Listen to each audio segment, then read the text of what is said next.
Ducky and I are going to work on part 3 of Go to Your Mat, or Go to Your Place. In this video, we're going to be doing a little bit more advanced work, meaning I've already taught him to go to a targeted area, which is this rug. I've added the cue, built up a little bit of duration, but today I want to see, can he generalize some of that training, meaning if I just take this and put it on the floor, have him go to it, when he gets up, pick it up, move it to a different spot, is he really understanding that go to your place means to go to this area and lie down? That's the advanced part of this training, because if you're going to take whatever you're using, a towel, a rug, a dog bed, and use it in different parts of your home or different places, you need to make sure your pup or dog really understands what the cue means. So we're going to give it a try here, see how it goes. Down, Ducky, go to your place.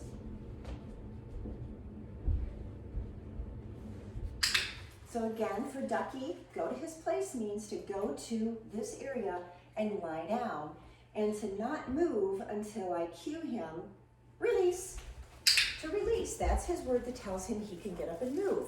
So I'm going to have him go to this one more time while it's over here before we move it. Go to your place.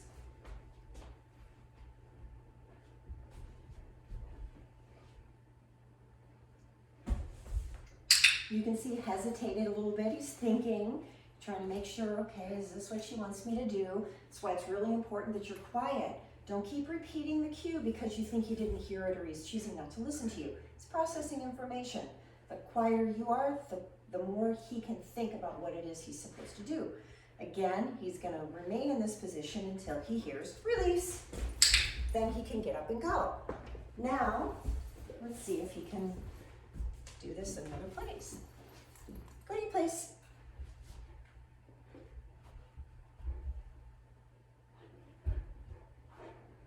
As soon as his belly hits that target, that's where the click happens, and then the treat shows up. Again, he's heard the first cue, which is to do this, to go to the place and lie down. I don't care if he's looking around, he doesn't have to be like a statue, just staying put until he hears release, and then he can get up. So at this point in training, what you're doing now is training in different parts of your home. You pick up whatever you're using, towel, rug, dog bed, whatever, start moving it around and practicing in different locations. Don't be surprised initially if your puppy or dog seems a little confused. If I take this and I go put it on my deck, he might initially be going, wow, I'm not quite sure what I'm supposed to do here. That's where the generalization comes in. We want to train in lots of different places. Put it on your garage floor, lay it on your deck. If you go somewhere with your dog, if you have something small enough that you can roll it up and take it with you, I've had times where I take it and lay it on the grass in a park, and I have them go there and lie down.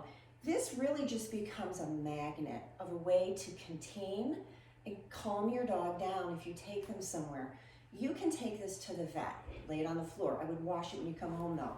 You can take this and put it on the scale if you have a puppy or dog who's struggling to get on the scale at the vet. If you go visit someone, if you're taking your dog to class and you want them to calm down and settle down, this is the perfect way to start training. You keep working on building time, the first D, duration, distractions, then there's more distraction going on while he's holding this position. And then the third would be the distance of he goes to his place and you can start moving around and doing whatever you want to do and picking things up and dropping things, and he won't get up until you say release. Then he pops up. Again, we want to improve every step along the way. We don't want to just start throwing really hard challenges at your puppy or dog because your training starts to go backwards. So make sure you've worked through part 1 and part 2. Then you start getting to this third part, which is really just making this more challenging and mixing it up and adding a lot more opportunities to train in different locations. If at any point your puppy or dog seems confused or they don't understand, you go back 1 or 2 steps in training.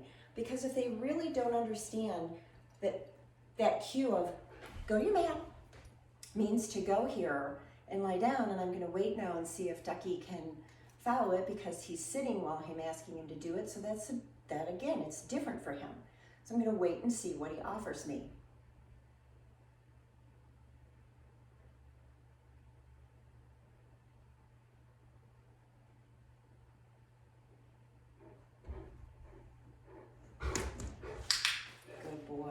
He's looking at me, he's looking for more direction. I don't want to fall in the habit of repeating, so I just wait. I let him problem solve, figure out on his own. He's a little bit off the mat. I'm not particularly thrilled with that, but I'm still going to take it because he lied down on it.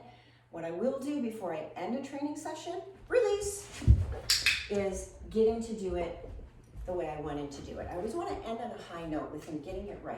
Go to your place.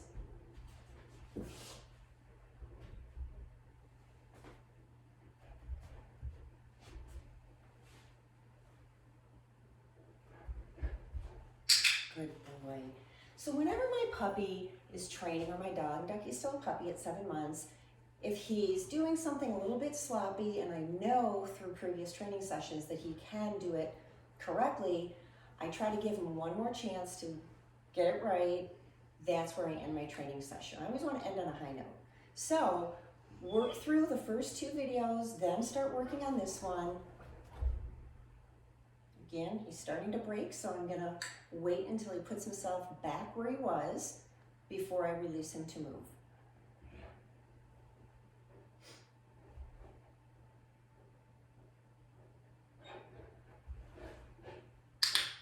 Good job. Release. Good boy. So again, you got to see me problem solving a little bit with Ducky. So much of our training is being patient, letting him problem solve, letting him figure it out, and then capturing it and reinforcing it and letting him know, yes, that's exactly what I wanted you to do. So again, practice 1, 2, work your way up to this 3rd video, and have fun training.